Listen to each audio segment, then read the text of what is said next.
Salut tout le monde, ça me fait encore extrêmement plaisir d'être là pour vous autres, de vous témoigner tout l'amour que Dieu me partage, me donne. Je vous transmets ce que je découvre à travers le livre des Révélations, Apocalypse de Jean. Je vous invite à tourner avec moi au chapitre numéro 1. Puis on regarde ça ensemble. Puis soyons bénis. Que Dieu nous encourage à travers cette merveilleuse lecture.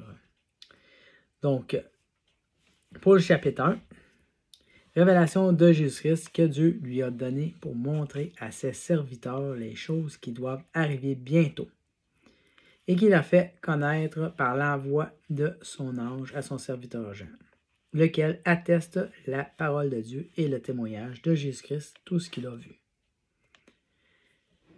Bon, en commençant, on voit que c'est la révélation de Jésus-Christ que Dieu lui a donné. Dieu le Père offre la révélation des temps de la fin qui concerne Jésus-Christ, les choses qui doivent arriver bientôt. Et puis, on le sait, vous le savez, Jésus-Christ revient très bientôt. Donc, je nous encourage à persévérer dans la foi, à se remplir de sainteté, à marcher en dehors du monde et ne pas être distrait du tout parce que c'est dans la force de notre engagement qu'il va se passer des miracles. Nous sommes des gagneurs d'âme et nous devons aller prêcher l'Évangile avant que les jours soient terminés. Vous êtes les grands héros, les derniers combattants de la foi. Parce que je vous dis, il ne reste pas beaucoup de temps. Le temple va être reconstruit. On va checker ça, on va voir ça. Okay. C'est la révélation de Jésus-Christ que Dieu a donnée pour montrer à ses serviteurs les choses qui doivent arriver bientôt. Nous sommes ses serviteurs. Tu es son serviteur dans la mesure que tu t'engages dans la foi, dans la mesure que tu t'engages à marcher dans la sainteté, dans la mesure que tu t'engages à partager la parole de Dieu, dans la mesure que tu t'engages à témoigner que Jésus-Christ revient bientôt. Wouhou! Amen! Wow! Fait que c'est ça qui est merveilleux.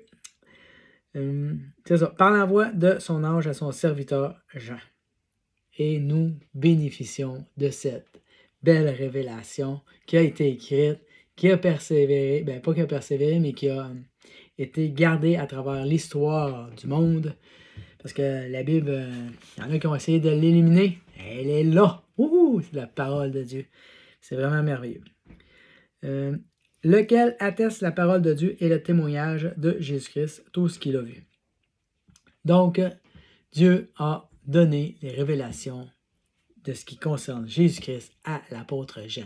L'apôtre Jean, c'est pas n'importe qui, c'est celui qui était très, très près de Jésus. Et lui, il a le pouvoir d'attester que ces choses sont vraies, le pouvoir d'attester la résurrection de Jésus-Christ, et puis tout ce qui nous communique vient du Père céleste.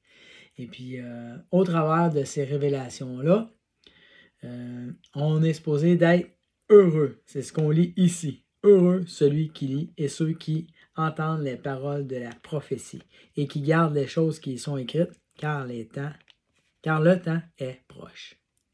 Amen. Le temps est proche, oui, nous sommes heureux de regarder la parole de Dieu, de regarder les prophéties, de les scruter, de les étudier, de chercher la vérité, de comprendre les choses. Dieu veut vraiment nous les révéler. C'est une bénédiction que de s'approcher de ce livre merveilleux. Ah, j'aime vraiment ça. OK, fait qu'on continue. Il dit, car le temps est proche. Vous croyez ça? Le temps est proche. Amen. Jean, aux 7 églises qui sont en Asie, que la grâce et la paix vous soient données de la part de celui qui était et qui vient, de la part des 7 esprits qui sont devant son trône, de la part de Jésus-Christ, le témoin fidèle, le premier-né des morts, le prince des rois de la terre. Amen. À celui qui nous aime, qui nous a délivrés de nos péchés par son sang et qui a fait de nous un royaume. Wow! Un royaume, des sacrificateurs pour Dieu son Père.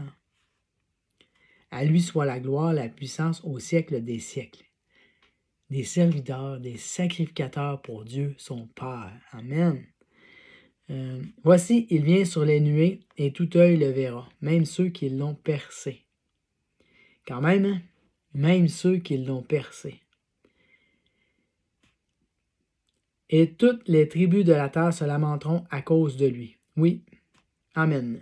Je suis l'alpha, l'oméga, le Seigneur Dieu, celui qui est, qui était, qui vient, le Tout-Puissant. Amen. Donc, ce qu'on va voir, c'est que, Jean va parler aux 7 églises qui sont en Asie. Il leur partage que le souhait pour eux, c'est d'avoir la grâce et la paix. Et puis, on voit ici, tout de suite en partant, on parle de Jésus-Christ. On parle que son amour est pour nous autres et puis qu'il nous a délivrés de nos péchés par son sang. Fait, en partant, les révélations nous témoignent Jésus-Christ qui a été mis à mort sur la croix. Son sang a été versé pour nous purifier tous nos péchés, nous amener dans sa gloire et au travers la repentance et la sainteté, nous sommes les élus de Dieu. Amen. Fait que, puis c'est pour la gloire de Dieu. Il dit qu'on est des sacrificateurs pour Dieu son Père et puis qu'on va régner avec lui pour toujours. Ouais. Dans le fond, il dit à lui soit la gloire, la puissance au siècle des siècles. Et nous savons qu'en Jésus-Christ, nous avons la vie éternelle. Wow! Amen. C'est ça. Il vient sur des nuées. Fait que ce qu'on va chercher à voir, ce qu'on va chercher à trouver, ce qui nous intéresse, c'est le retour de Jésus-Christ. Le retour de Jésus-Christ sur des nuées. Et à travers tout ça, on sait que Dieu prépare une épouse, Dieu prépare les élus à être rassemblés pour être avec Jésus-Christ. C'est là qui est le but. Et on sait qu'on va commencer à régner avec Jésus pour 1000 ans sur la terre. Et que tout ça va se poursuivre pour une nouvelle terre, nouveaux cieux et nouvelle Jérusalem dans les lieux célestes.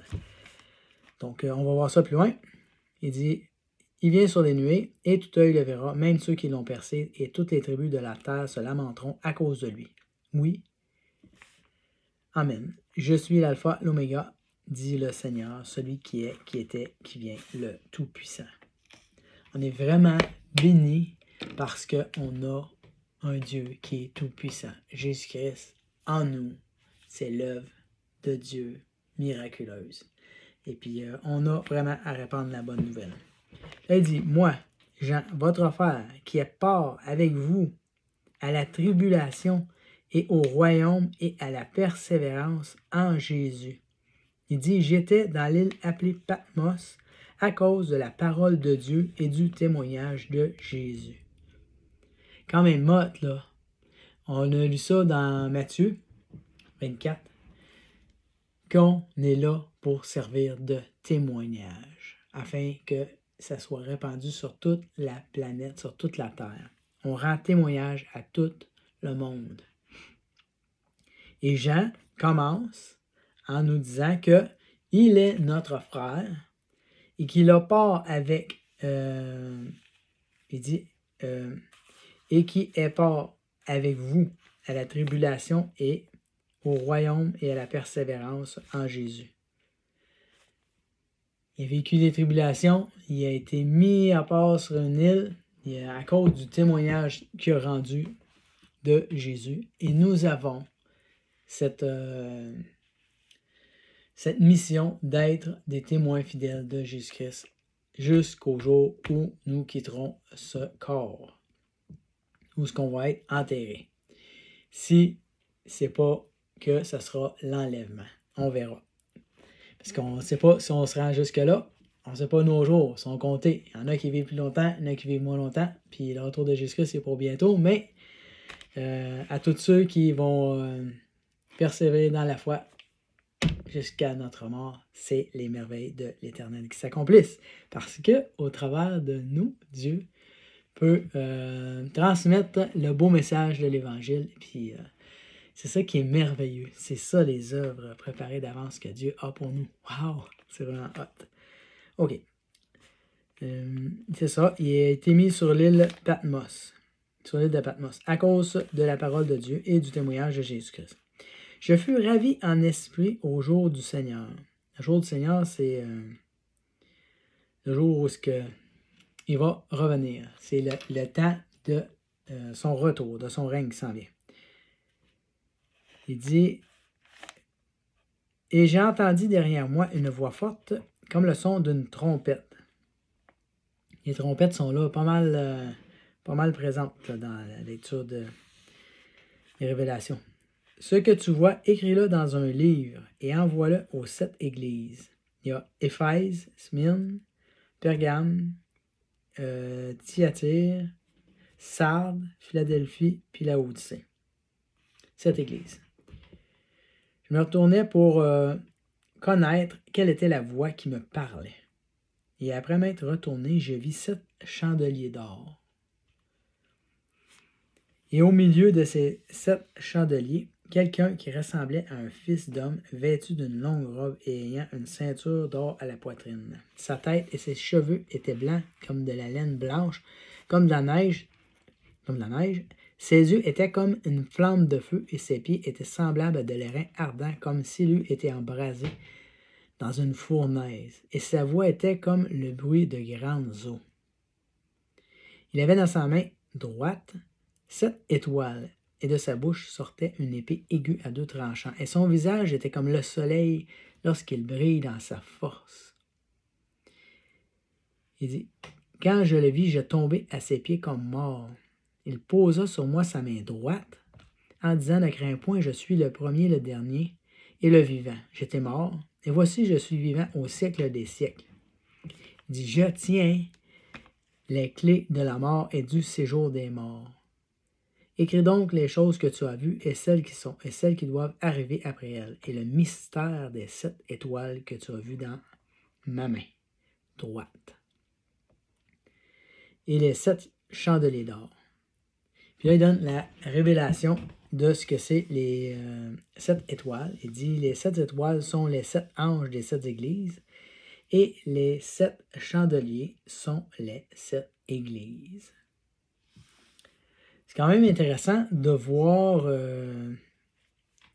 la vue glorieuse que Jean a, la vision glorieuse que Jean a de voir Jésus dans toute sa puissance, sa force, son autorité. J'aime vraiment quand il dit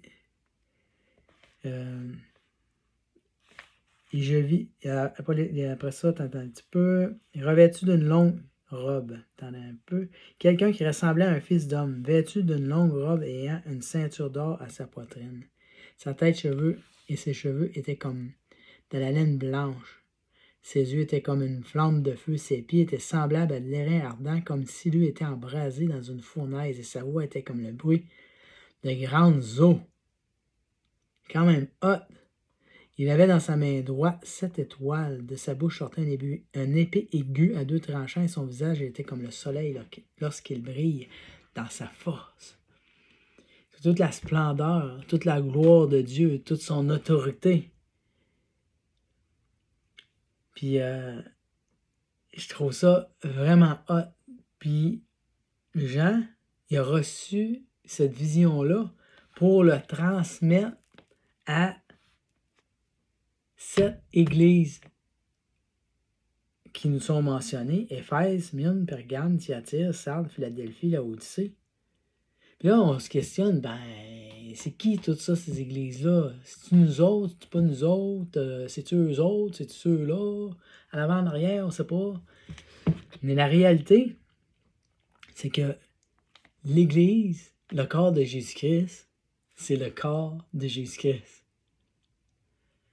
Les élus de Dieu, c'est les élus de Dieu. Les élus de Dieu au temps de Jean, c'est les élus de Dieu au temps de toi et moi en Jésus-Christ. On peut penser que ça va se rapporter à une époque, à un temps. On peut prendre des passages, les faire fitter ensemble, puis dire, ben, ça va pour telle église, ça va pour telle église. C'est bien. Moi, ce que je fais, je lis la parole de Dieu là, je lis ce qui est écrit. Il y a 7 églises. Moi, je suis dans les 7 églises. Je ne cherche pas à me soustraire d'Éphèse, de Smyrne, de Pergame, de Thyatire, de Sardes, de Philadelphie, de Laodicée. Je ne cherche pas à me soustraire de aucune de ces églises-là. Je cherche à reconnaître ce que j'ai à transformer dans ma vie parce que je sais que je fais partie de l'Église de Jésus-Christ, parce que je sais que je fais partie de ceux que Jean a mentionnés, parce qu'il dit, moi, Jean, votre affaire qui est part à vous, avec vous à la tribulation et au royaume, à la persévérance en Jésus-Christ, j'ai été appelé sur l'île Patmos à cause de la parole de Dieu et du témoignage de Jésus-Christ. Je veux vivre ma foi dans le témoignage de Jésus-Christ et je me situe dans toutes les églises qui sont mentionnées là. Peut-être qu'on peut les faire fitter avec des passages. Moi, je vais vraiment chercher tout ce que je peux pour être sa coche, pour être à l'honneur et à la gloire de Jésus-Christ. Puis au travers de cette lecture-là, au travers des 7 églises, je trouve ça extrêmement passionnant. Extrêmement passionnant parce que ça me révèle l'état de mon cœur, ça me révèle où je dois être, ça me révèle qu'est-ce que j'ai à faire. Puis c'est une des parties les plus hautes que je trouve dans le livre des Révélations. C'est qu'est-ce que Jean a comme vision puis qui annonce à chaque église. C'est vraiment hot. Après ça, il dit, on parle de son visage, était comme le soleil lorsqu'il brille dans sa force. Et je le vis, et je tombai à ses pieds comme mort. Quand même, je pense que je serais mort tout bébé avant lui. C'est comme, c'est trop hot, là. Il posa sur moi sa main droite en disant, ne crains point. Jésus-Christ nous aime jusqu'au bout. Puis il a mis sa main droite sur notre frère Jean. Puis qu'est-ce qu'il a dit? Il dit, ne crains point. Pourquoi? Parce que Jésus a tout vaincu. Il n'y a pas de crainte à avoir avec Jésus-Christ. Jésus-Christ, c'est le roi des rois, c'est le Seigneur des seigneurs. C'est le commencement, c'est la fin. Il le dit ici, là, au verset 8. Je suis l'alpha, l'oméga, dit le Seigneur, Dieu. Celui qui est, qui était et qui vient, le Tout-Puissant. C'est vrai, Jésus, c'est le Tout-Puissant. Wow. Ne crains point. Je suis le premier, le dernier et le vivant. Et oui, Jésus-Christ est ressuscité et il est vraiment vivant au ciel.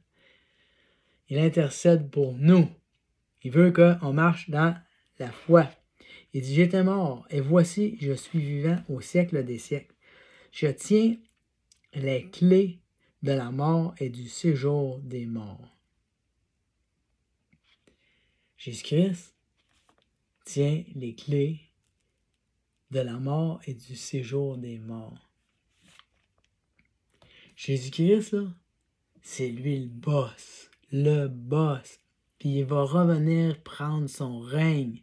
Puis son règne va durer 1000 ans. Puis c'est lui le boss.